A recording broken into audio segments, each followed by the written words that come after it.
Hello back, everyone. We have a very special presentation now. Um, one of our yoga for the special child teacher, and who is also a senior licensed practitioner, is going to be talking to us about Sanskrit. So, SriDevi Denisa Nenova is a Yoga Alliance registered 500-hour senior yoga teacher, a teacher training of Yoga for the Special Child Part 1, and also founded the MahaDevi Roberta Sumar Yoga Centre in London. SriDevi began practicing yoga at the age of 13, but only fully embraced yoga as a career and part of her lifetime in her middle 20s after the passing of her mother. SriDevi has been teaching for just over 12 years and is passionate about yoga and its application in the daily life. Currently, she is completing a master's degree in traditional yoga and meditation in SOAS, London. So, with you all, SriDevi. Hello, everyone. Thank you so much for attending. Welcome to this presentation. Before I begin, I would very much, I can see myself. Before I begin, let's go to gallery so I can see better. I would very much like to extend a really heartfelt thank you to my teacher and guru, Shiva Kamima and Renata, for offering me the opportunity to present to you on the subject of Sanskrit. I would also like to express gratitude to my current Sanskrit teachers, Lydia, Yochak, and Antonia and Repel, which thanks to them, I fell in love with Sanskrit even more than before. And thanks to them, actually, I became even more and more fascinated by historical linguistics, which is the study of ancient languages and their formation. And the last thank you that I would like to express before I begin with the presentation is also to my partner for his support and encouragement and for bearing with me while I try to pronounce Sanskrit sounds at different times throughout the day, whether I'm showering or making breakfast or, just constantly currently, and thanking him for bearing with it, because it's a bit like with violin. At the beginning it doesn't always sounds that pleasant. With plenty of practice it gets better, but he's putting up with me pronouncing different sounds. So gratitude to Ben for that. Without further ado, I would like us to dive into this presentation. I'm going to screen share. Can everyone hear me okay? Do we have thumbs up? Am I clear and loud enough? Great. Okay. Thank you. Let's see. Here we go.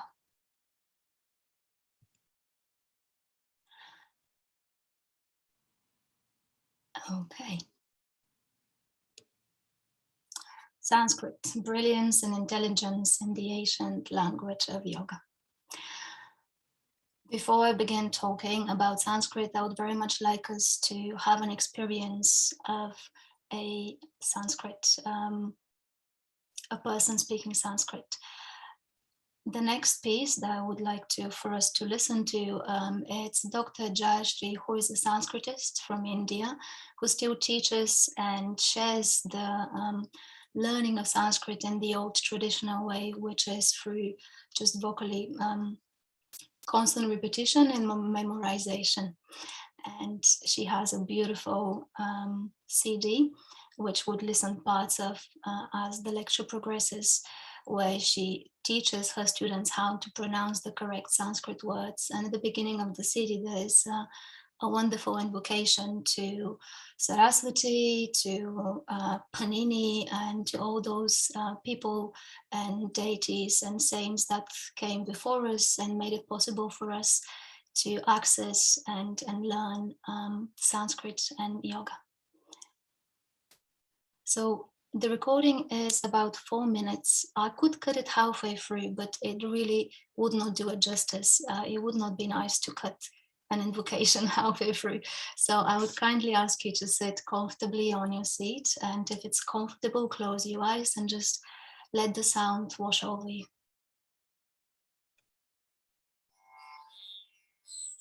ज्ञानानन्दमयं देवं निर्मलस्फटिकाकृतिम् आधारं सर्वविद्यानां हयग्रीवमुपास्महे।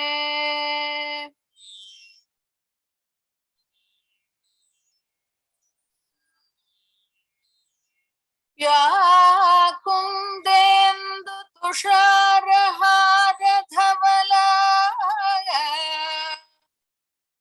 या शुभ्रवस्त्रान्विता या वीणा दण्डमण्डितकरा या श्वेतपद्मासना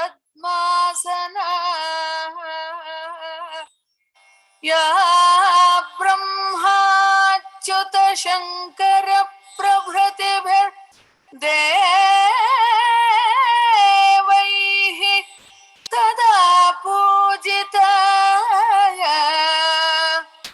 सा मां पातु सरस्वती भगवती निःशेषजाड्यापः निःशेषजाड्यापः।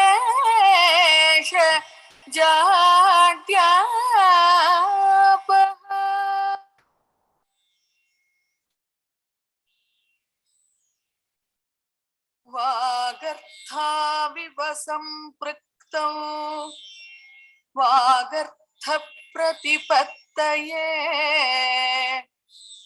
जगतः पितरौ वन्दे पार्वती परमेश्वरौ। येनाक्षरसमाम्नायम् अधिगम्य महेश्वरात् कृत्स्नं व्याकरणं प्रोक्तं तस्मै पाणिनये नमः। येन धौता गिरः पुंसां विमलैः शब्दवारिभिः तमश्चाज्ञानजं भिन्नं तस्मै पाणिनये नमः। अज्ञानान्धस्य लोकस्य ज्ञानाञ्जनशलाकया चक्षुरुन्मीलितं येन तस्मै पाणिनये नमः। वाक्यकारं वररुचिं भाष्यकारं पतञ्जलिं पाणिनिं सूत्रकारं च प्रणतोऽस्मि मुनित्रयम्। यः शिवो नाम रूपाभ्यां या देवी सर्वमङ्गला तयोः संस्मरणात् पुंसां सर्वतो जयमङ्गलम्।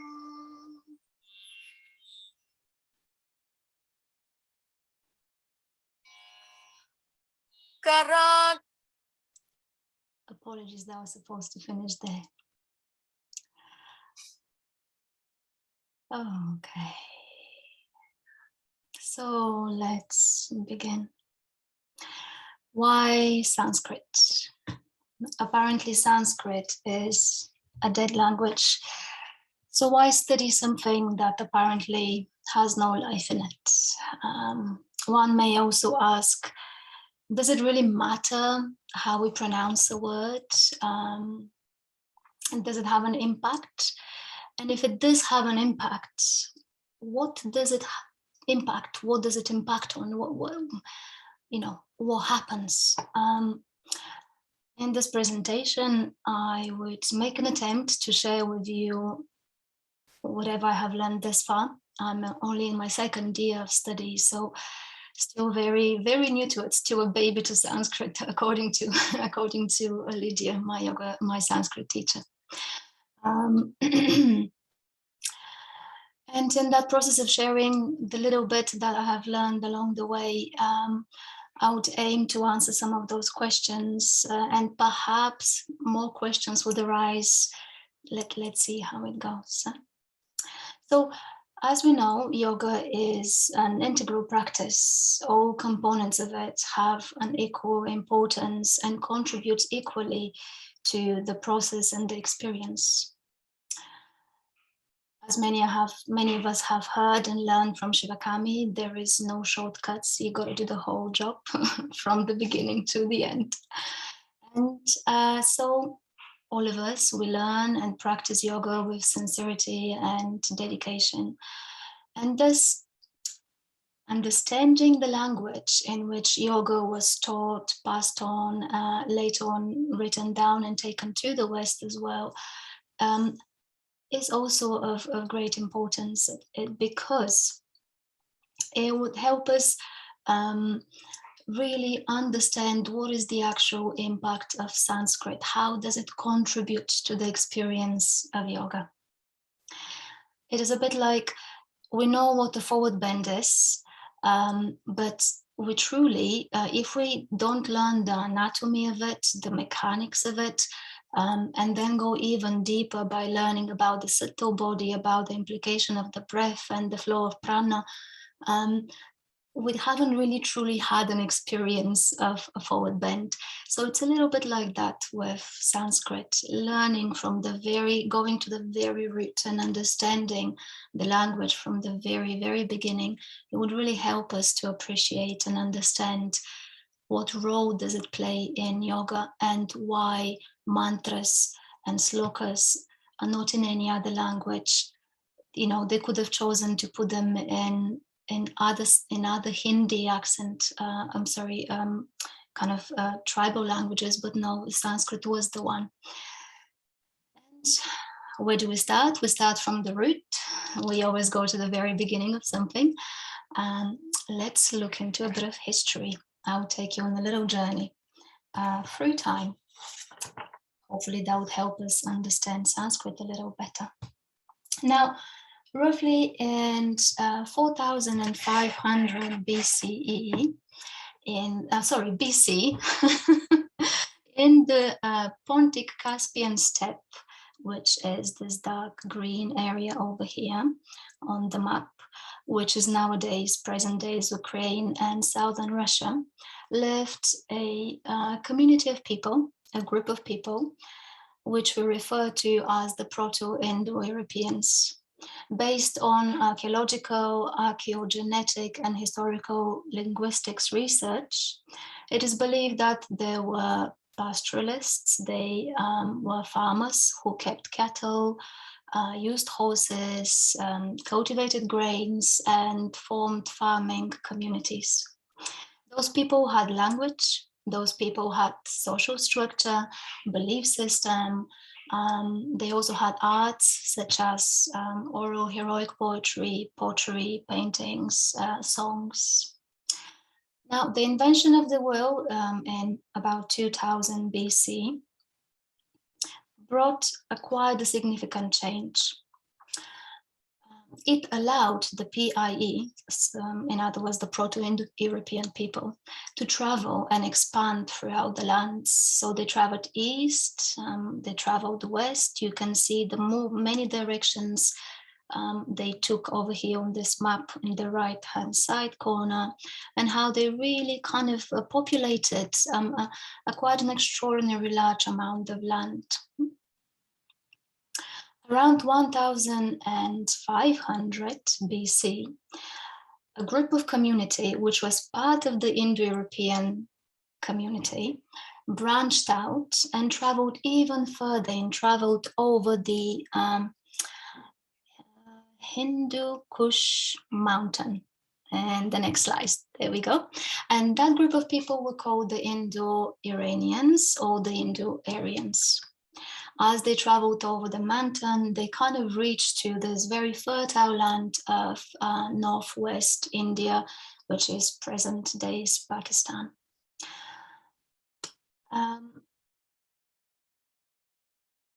The Indo-Aryans brought with them not only their skills, their farming tools, their social structure, but of course they brought with them their language, the Indo-Aryan language, which is also known as Indic language. Now, when they entered those lands, of course, there were other tribes that also lived in that area. And even further south, I have another slide I would like to show you. There were a group of people called Dravidians. The Dravidian people came from the Fertile Crescent, so they were descendants of Neolithic farmers who traveled from the Fertile Crescent, which is Middle East effectively, and more specifically, see, I'm pointing with my finger when I should be pointing with the mouse. Over here in that picture you can see on that map, and more specifically from the Elam civilization. Now, the interaction between the Dravidians, the Indo-Europeans, so the Iranians, Indo-Iranians, Aryans, and all the other tribes that lived in that land brought about changes. The interaction was, of course, sometimes peaceful, sometimes violent, but on the whole, through this continuous interacting, a change of an exchange of skills and tools and farming techniques took place, as well as an exchange of culture and language. It is believed that through research, it's not only believed, but it's been researched. So it has been researched into, and now scientists believe that the Indo-Aryan language or the Indic languages were very strongly influenced by the Dravidian language. And I have another slide. So the Dravidian language was a very strong structure that had a very powerful impact on the much more softer structure and much more fluid nature of the Indo-Aryan language, giving the birth of Sanskrit. That's where we end. So the Dravidian language and the Indo-Aryan language intermingle through a process of morphing over a long period of time. Eventually, the birth of Sanskrit takes place. And Vedic Sanskrit became the language in which the culture of the Aryans was preserved, from astrology to maths to science to ritual to poetry to myths and legends.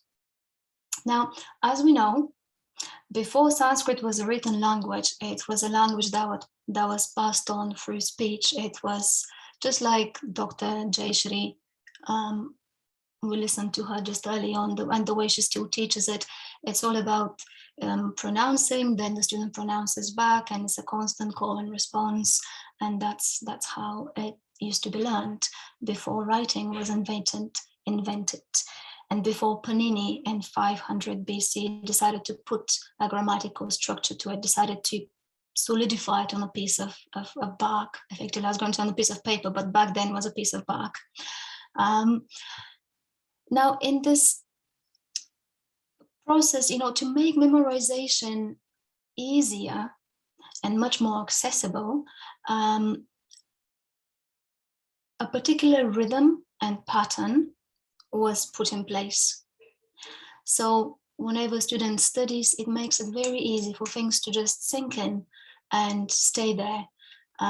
So that particular, it's very interesting because that particular rhythm, that particular structure, this particular pattern of constructing sentences and following a rhythm. There's a particular kind of style of number of syllables, number of sounds. That has been preserved over the years until literally today. Even nowadays, Sanskritists, people that make attempts, that have learned the language and write in Sanskrit, write poetry in Sanskrit, so modern day Sanskrit still follows that particular pattern, which is quite extraordinary, which is something very unique for Sanskrit, because many other 99.5, I believe, from what I was reading, if I got the figure right in my head, percent of the languages around the world are undergoing a constant shift and change, sonically, vocally, syntax, the constant transformation. Language is quite an alive matter. Whereas in Sanskrit, things are kept the way they were, like 1500 BC. It's still like that. And that is quite extraordinary. It's a very unique feature of Sanskrit language. Okay, so now that we kind of have a bit of an understanding of the historical journey and the development of Sanskrit, I would like us to expand a little further. I would go back one slide because I would like to share with you just a fraction. This is just a fraction, it's not the whole entire thing. It's just a fraction of something called the Indo-European language tree. Now, the historical linguists have devised a very painfully complex process of collecting or comparing different languages, figuring out similarities in sound, in meaning, in syntax, in structure of words, and then have reconstructed what would have been effectively the mother tongue of Europeans, of everyone that currently lives in Europe and in Asia, partially. And they came up with the name of it, Indo-European. What is very interesting, the reason why I'm sharing this with you, what is very interesting about this is that through that reconstruction, they found that particular sounds which were present in the mother tongue and in the daughters, so the first few languages that branched out of the mother tongue, the Indo-European language, some of those sounds are no longer present in our current nowadays language. So every century, the language kept on mutating and mutating and mutating and changing form. I would dare say losing some of its sonic qualities, and I'll explain later why I say losing rather than embracing new sounds, because ultimately new sounds haven't been created. We've just gone through a process of actually simplifying and simplifying and simplifying. And often when we think about simplification, it seems like quite a positive thing, which kind of leads us to thinking, okay, if it's a simpler, then it's easier, then it's more accessible, then, you know, everyone can get it. But in this particular case, the process that language went through and that process of simplification actually lost quite a lot of the capacity of the potency of the language, the power of the language. Why that interests us so much? Because Sanskrit is one of the few languages, one of the only 4 in the world, that has preserved the richness of sound that was present 4500 BCE, and that made such a massive impact. The other ones being Greek, Latin, and Anatolian. I need to change my slide and change my sheet. Okay. So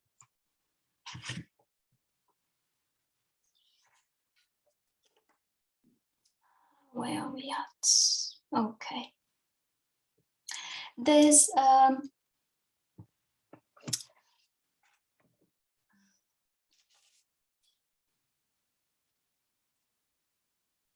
couple of reasons as to why the richness of sound is so significant. All of us have attended part 1. All of us have learned about Hari Om and the correct pronunciation and the impact that Hari Om has on us biologically, mentally, emotionally, and on many other layers. And really, in all honesty, Hari Om really encapsulates the intelligence and the brilliance of Sanskrit so perfectly that I could end the lecture pretty much here. Now we could just cut it and say, okay, this is it, Hari Om, just have this. And through a lot of practice, all of us would eventually kind of find our way and intuitively understand why we can just stop here and call it an end. But just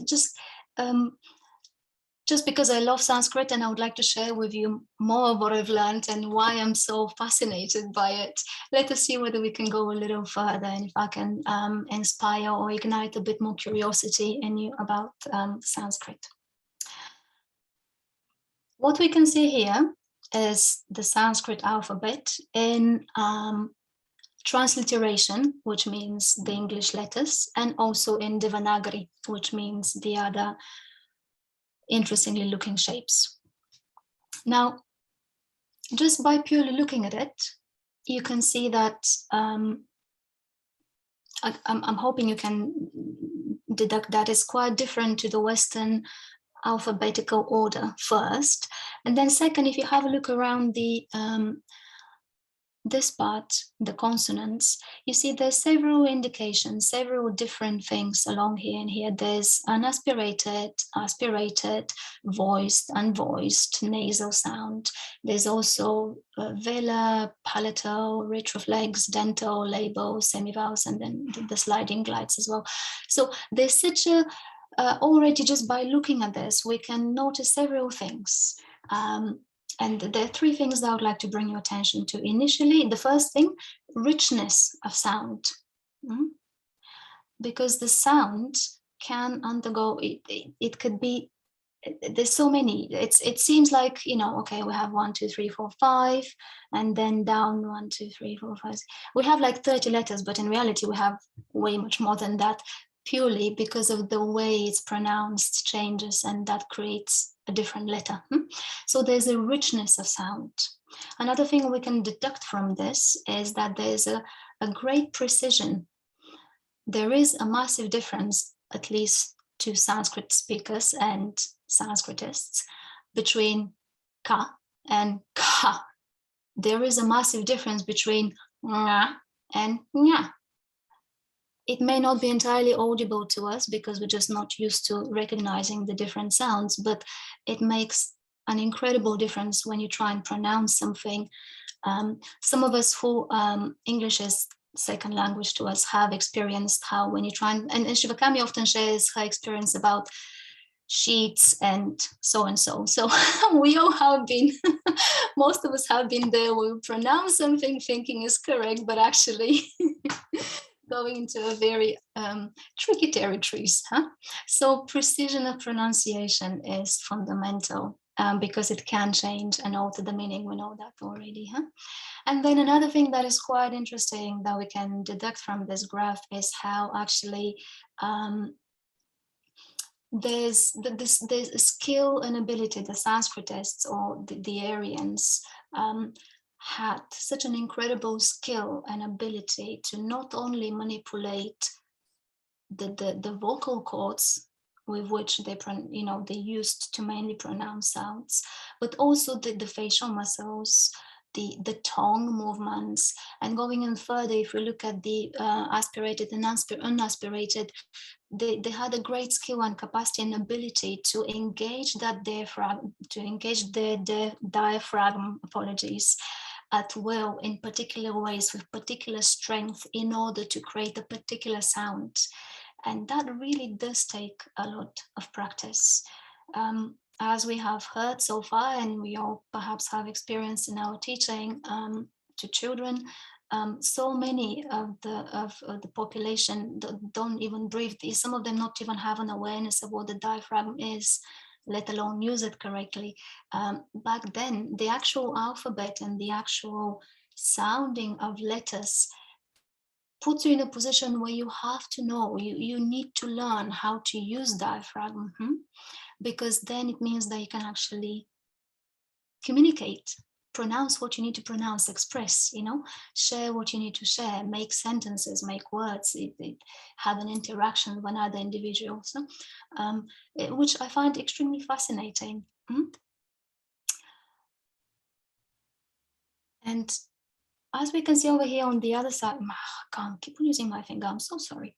As we can see here on the right hand side of the slide, you could also see, especially in the bottom picture, how the positioning of the tongue, and when the tongue comes in contact with different parts of the palate, facilitates the pronunciation of different sounds, letters, Sanskrit letters.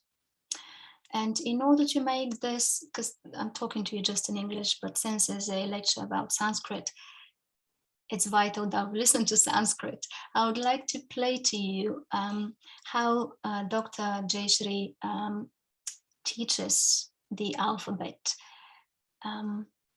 Let's listen to it now.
Okay, we're going to stop there with that.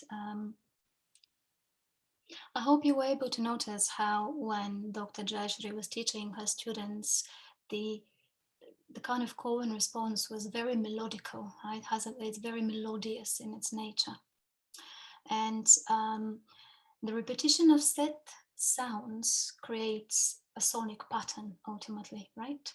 Now that we know that a pattern of a sound is made of sonic wave, and each wave has a different frequency, then it becomes very interesting to follow this kind of line of thought, because then we're coming to a place where we kind of go, okay, different frequency, or contact of tongue with a palate, creating sound, vibrating a particular part of the body in particular sonic frequency. What does that do? It triggers things.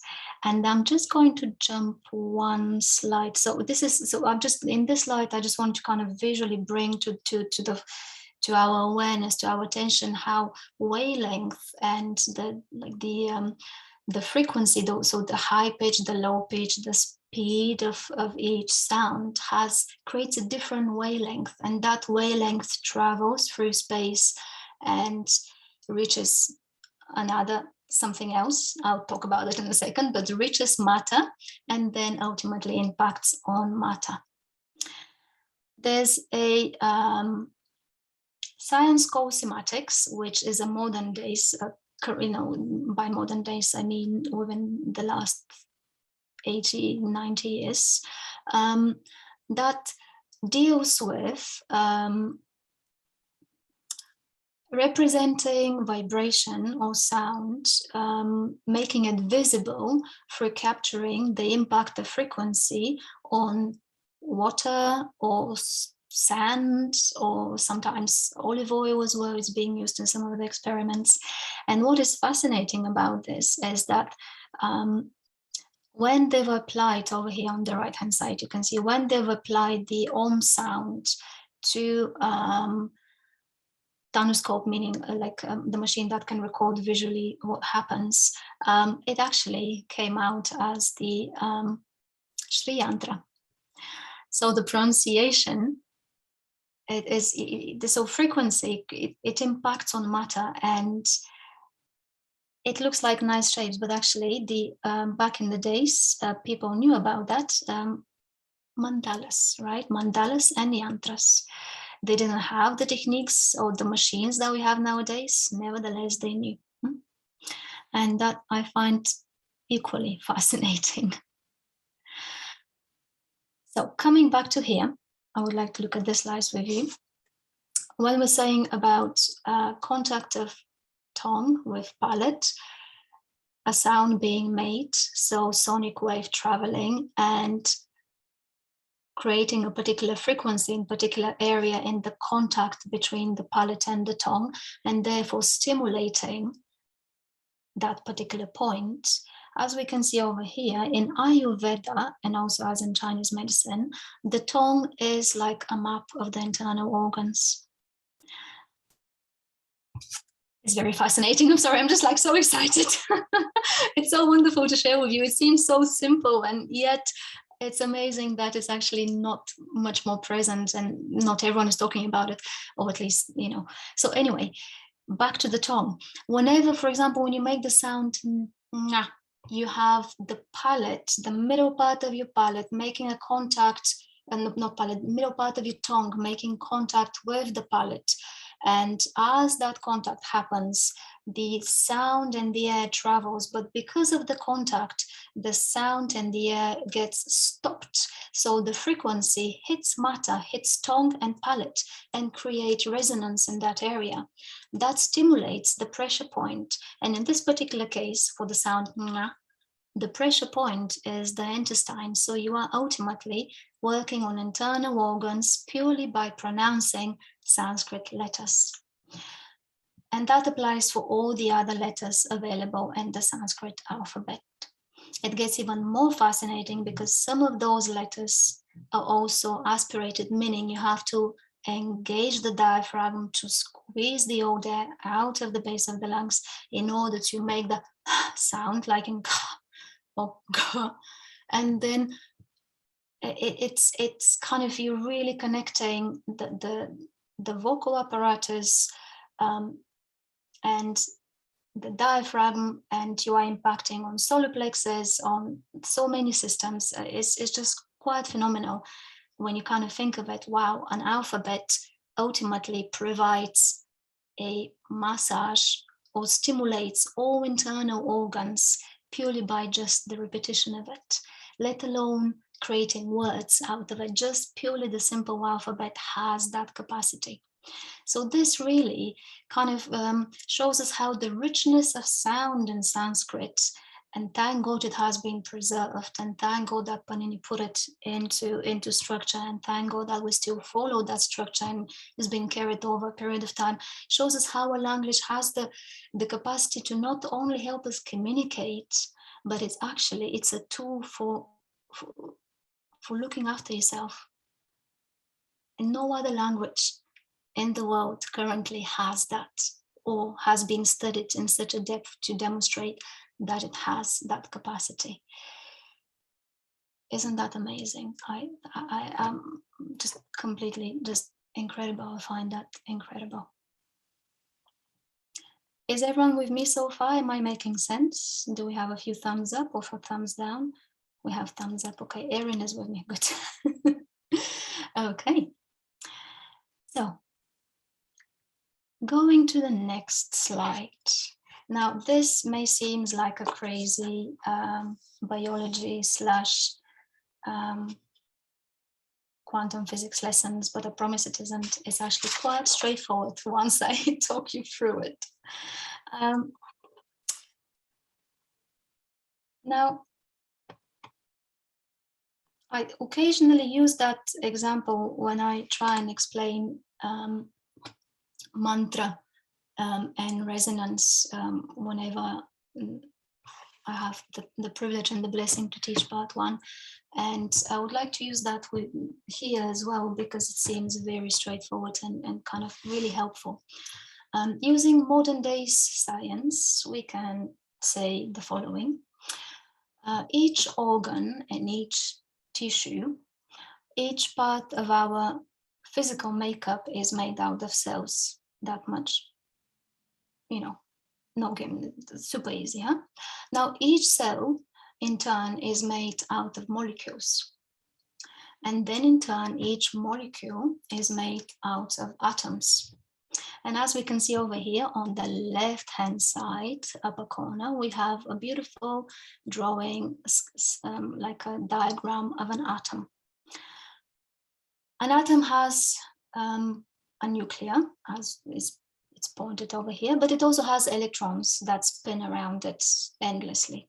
Now, in this constant movement of electrons spinning around the nucleus, keeping the very delicate balance between minus and plus energy, a vibration gets created. And over here on the picture on the right-hand side, we can see the journey that an electron does around the nucleus. Now, those journeys that the electron does have effectively a sonic signature. They have a frequency, they have a resonance. It can, with the right machines, you can actually hear it, is audible. And that, which means that the movement, the sound of the movement creates a wave. That wave travels through space. And then if we really kind of keep it extremely simple,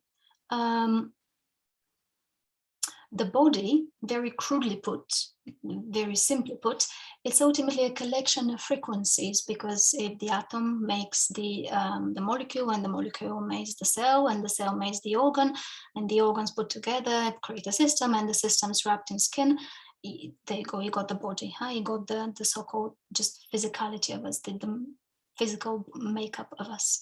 So ultimately, you are like a walking orchestra where everything inside is resonating, have a sonic, audible sonic sound, and everything is frequency. And this is extraordinary. Now, going further, I think this far we know already. Now we've all studied science, so this, it may not seem as extraordinary, but it really, when you think of it more and more, it is rather mind-blowing. But bringing it back to Sanskrit, trying to wrap it up back with Sanskrit, the production of different frequencies, different sonic waves, i.e. Sanskrit alphabet letters. As we saw, physically, of course, the tongue and the palate, and, we physically, mechanically, we understood, but then it's just the whole thing that it impacts, not only, it impacts on the whole entire body, on the entire system, the sonic shower that you go under when you do Sanskrit. It impacts on your whole entire body, and part of the whole entire body is the brain.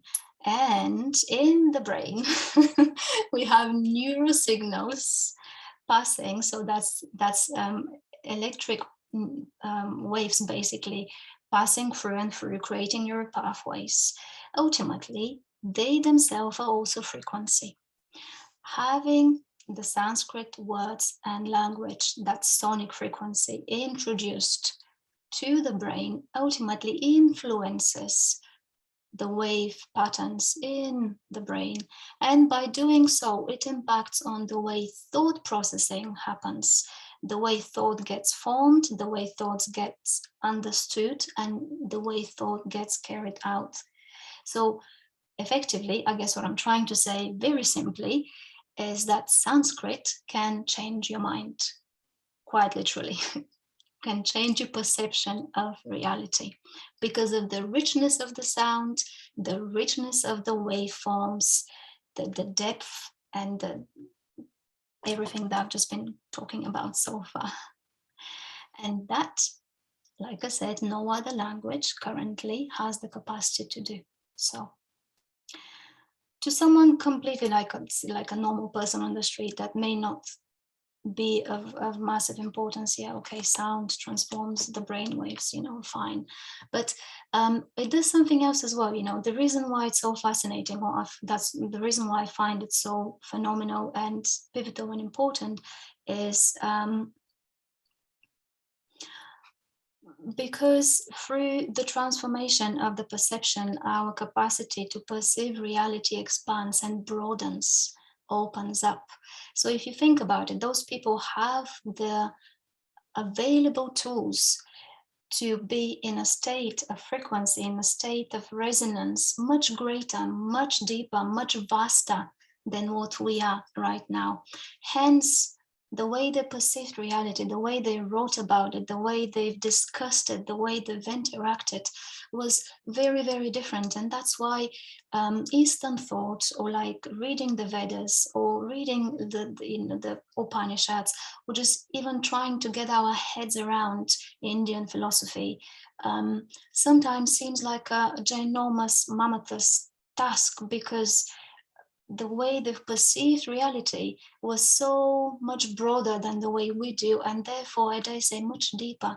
So it's almost as if we kind of gone a little like this over the period of time, through the simplification of language and the reduction of the range of waves that we can be exposed to. We quite simply have shut off parts of our brain, because we have not have not exposed ourselves to particular wavelengths which can activate different parts of the brain, helping us access this broader picture.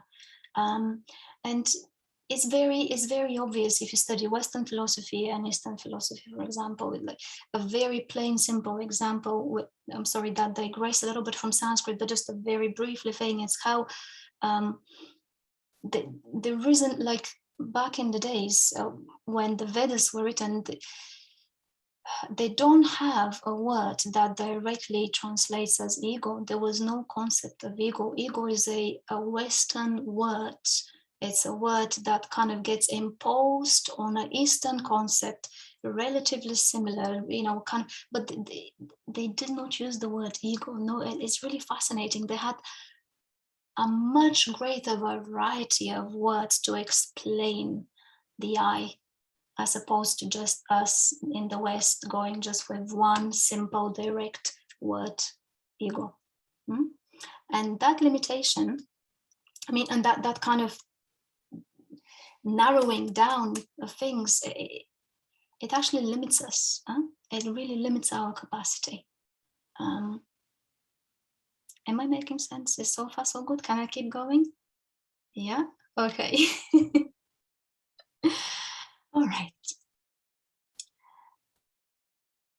Now, another really fascinating thing that I would like to share with you about Sanskrit, apart from its sonic richness and depth and incredible impact on the whole entire system, there's another element that really just got me. As soon as I heard, it was mentioned in lesson 5 last year, in the very beginning of Sanskrit.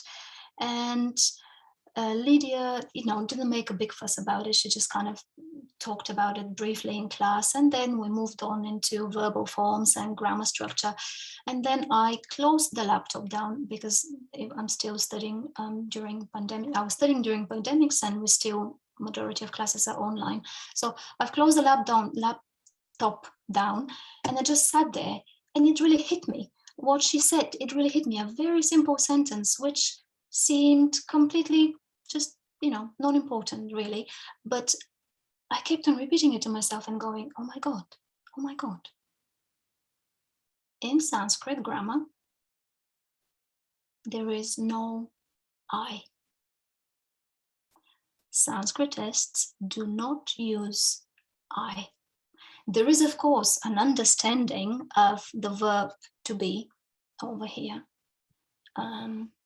Here we go, asti, asi, asked me. Another interesting element is that they never start from I. First person is I, no? I am. They don't say ask me. They always go he, she, it, is, you are, and then eventually at some point I am. No, even the way they put the structure of learning the verbs, learning the paradigms of the verbs, it never starts from I. Another even more fascinating thing is that they never use asked me in a sentence.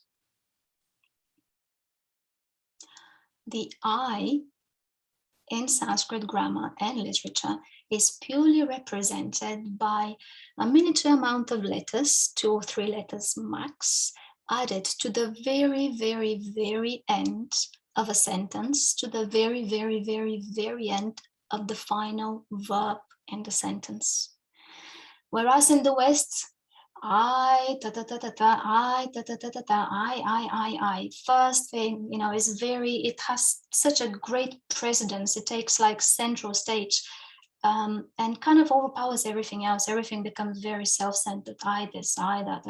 Whereas even in purely in the actual grammar of the Sanskrit, the I is so kind of over there, part of everything, as opposed to independent standing item at the very beginning of everything. And that is extraordinary. The grammar itself has preserved, or it really shows us how the way these people were thinking, they were not thinking in terms of I, they were thinking this and this and this and this and this. And the me is part of this.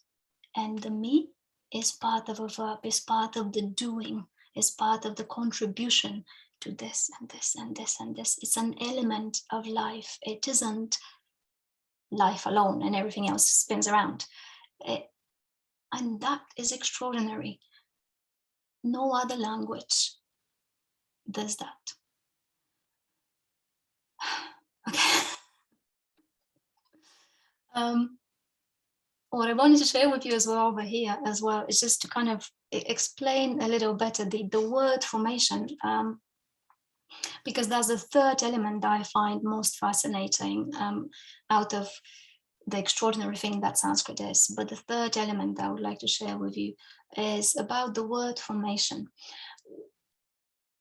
In Sanskrit, a word is formed by a root. There's a root sound, which is an abstract sound, which implies multiple of meanings. And the meaning of this abstract sound changes based on what kind of little other sound you add to it. So in what Lydia was telling us a couple of weeks ago is that if you are to kind of look into Sanskrit grammar and to explain to someone what Sanskrit is in a nutshell, it's a combination of roots and suffixes. It's a combination of an abstract sound and a few other sounds. And everything is about adding an extra sound. You have the root of something, the nucleus, you have the main resonance, and then you add bits here and there and here and there, and then that forms this, and then that interacts with this, and then that interaction gives you a different sounding. So really quite, somehow it carries like quantum physics quality to it somehow. It has that capacity. So the root sound, which is an abstract sound, to it you introduce a suffix, which is another abstract sound. The interaction between those two sounds gives you something called a stem, which is the stem of a word. This is not the actual complete word. This is just the kind of beginning, shall we say, of a word. You cannot use the stem independently in a sentence. So this stem then undergoes other processes of formation and transformation and adjustment and accommodation by having prefix added or endings added. So the prefix often signifies kind of past or future with or without, this kind of things. And then the ending often signifies gender, tense, so whether it's past, present, or future tense. It can signify also the number, whether it's just me or two of us or three of us. I forgot to mention up here, in Sanskrit you have dual. It's very interesting. No other language, you have a singular, you have one and then many, but in Sanskrit you have one, two, and then many.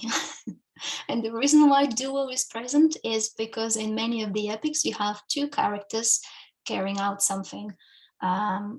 Rama and his brother, Rama and Sita, Krishna and Arjun. It very often is two, so that's why they have that dual form. So back to the stem. So once that stem gets added, a prefix and an ending, then eventually you come to a word. Then that word can interact with other words and you can start forming sentences. So this whole process is really quite extraordinary, because it's almost as if similar to an organ, actually. You would never be able to, like, an organ cannot exist by itself. It needs in isolation. It needs other organs and other systems to interact with it before it can form a full body. So a word alone becomes a full body purely because of the many processes that it goes to, the many elements that are added to it in order to form. It's like, I also like thinking of it as formation of life. You have one, and then there's two, and then there's three, and then there's four, and then it gets more and more complex, more and more intricate, more and more fascinating, more and more precise, in order to form everything in such a beautiful, perfect way that then is available. It's out there. It can interact, it can impact, it can make a difference to life, it can experience life. So this is how I kind of see the formation of word in Sanskrit as well. It has that capacity, at least to me. And then in the next slide, I just wanted to kind of really focus even more of how, as you can see over here, the root, the abstract sound is gum. Then it goes through a process. Where am I here? It goes through a process where the changes into a cha because of the suffixes that are added, and then it undergoes a third process where you have the verb to be added to it, and it becomes gachati. From gam to gachati, you have taken a long journey. And then ultimately you have the final verb form available for you to use in a sentence at the very end of the sentence, before everything else happens before, and then you have the verb. And that applies to all verbal forms. In Sanskrit you have 10. Over here we're missing several, but in Sanskrit you have 10 verbal roots, 10 classes, shall we say, of verbs, which means that different verbal roots take different endings, ultimately go through different transformations in order to achieve to the final one. But all of them, every single one of them, carries this final marker of identification of who is carrying out the action, just by having 1, 2, 1, 2. Over here 3 letters, fair enough, 1, 2, 3, 1, 2. It's quite extraordinary. Over the period of time of development, if we can call it development, we have transitioned from being a suffix at the end of a sentence, being in complete balance and union and unison and equilibrium and part of, to now standing first in line and asking everything else to bow to us because of the I. This has really, this self-centeredness that humanity is experiencing at the moment, is really leading us to catastrophes, and we see and we witness and we experience ourselves every single day. all it takes is for us to return back to being 2 letters at the end of the sentence, at the end of the verb, to find humanity in human nature, in us again. And Sanskrit, I don't even know why they call it a dead language. It makes no sense to me. If anything, it's so alive, and it teaches us so much just purely by learning tiny little bits, recognizing tiny little things in it, making connections. It ultimately shows us the past, but it also teaches us how to be in the present. It gives us an access to a wealth of knowledge, not only sonically, but also kind of, expands our vision of how things can be formed and shaped in a way that no other language currently does. It's a map, and it's a treasure, and it's worthwhile following through and learning and expanding our knowledge of. There's plenty of chats there. I think I have 5 minutes. Okay, thank you. 3 minutes. Okay, thank you. 3 minutes. For the last 3 minutes, may I just share with you this Vedic sloka on practice, which translates as: practice is not to be abandoned. Practice is great strength. In the absence of practice, knowledge is poison. Indigestion, food is poison. It's from my Ayurvedic book, and it really underpins everything that I've been talking about and everything that Shivakami has taught us. Practice. Abhyaso nahi tyaktavyo, abhyaso hi param balam, anabhyase visham vidya, ajirne bhojanam visham. Thank you all so very much for listening to me and bearing with me and my explanation. I'll stop sharing screen. I'm aware that I'm completely out of time. Sincerest apologies. I get really excited about it. Thank you so much, SriDevi. I think that we should have a CPD with you on Sanskrit, because so much you have learned already. I'm so proud of you. And also, thank you so very much for reinforcing how important it is to chant with the children, how beneficial it is to chant with those children, mantras and not other things, and how important it is to pronounce correctly so that you can affect exactly those points in the body, not just in the tongue, but the nervous system in the brain, which is going to bring all the changes. So thank you so very much. And I really ask you to think about. There's no think about it. You just blew the surprise, Shivakami, because this very talk is the introduction to our next CPD that will be on Sanskrit. So I hope you all got excited. I like to no pressure, okay? No pressure. Yeah, that's the thing. I like to put some pressure. So when I think something, I like to put some pressure, especially when I reaffirm that there is a potential there, because I like good things in our programs. So anyways, thank you very much. Was very good, very, very good. I promise I will do. I promise I will. I'm very impressed with how much you have learned in so short a period of time. I'm really impressed, very, very much. Very good. Oh, 2022, here we go. New CPDs for yoga for the special child.